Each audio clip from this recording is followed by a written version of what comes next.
So first, let's just say the election is happening. The election's happening right now. There's already been 6 million votes cast, or probably more at this point. It's been open in here in New Mexico for voting for over a week. There are long lines in Georgia. There have been opening day challenges in many, many places, but so far we are mostly muddling through. However, that doesn't mean we will continue to muddle through. And the numbers are not looking great in terms of what Americans are worried about. So More in Common, which is a group that works against polarization around the world, they found that 71% of Americans are worried about political violence in this election. That's an enormous number. A group of our best political scientists, Larry Diamond, Lee Drutman, the people doing the polling, who have been doing polling on American attitudes for years, were so concerned about the findings on violence that they actually pulled all their numbers together, all their polls together, and came out with a piece about 2 weeks ago. I think for various reasons, their numbers may be on the high side, but the numbers, even if high, discounted, are pretty alarming. About 1 in 3 Democrats and Republicans, the numbers are quite similar on both sides, feel that violence is at least somewhat justified to advance their political goals. And about 1 in 5 say that violence is a lot or a great deal justified if their side loses.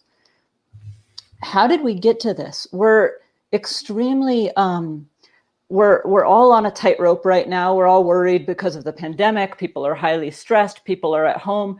You see this reflected in violence figures. So in the places that had local lockdowns in March and April, you saw searches for white supremacist content rise by 21%. People don't do well when they're socially cut off, when they're isolated from their normal life, when they're seeking normal life online. And that's part of what's going on.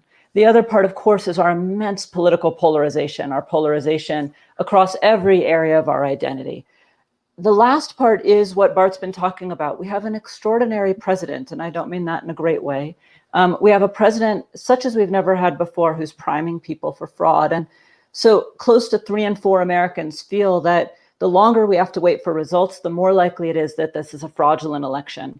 And only 4 in 10 feel that the government is committed to keeping the election secure, the federal government. And that's actually a really important point, because there are things to build on. And I'm going to get to the happy part of this at the end. The things to build on are our local and state governments, where there's much more trust and where people believe that they can do much more to affect the process, to affect their democracy. So Aaron wanted us to answer how bad this can get. And I'm actually not going to share with you how bad this can get, because a lot of my time is spent living in the nightmare scenarios that Bart sketched in his piece. It can get very bad. America has had a civil war. America has had instances of severe political violence. In the late 60s, we've had presidential assassinations.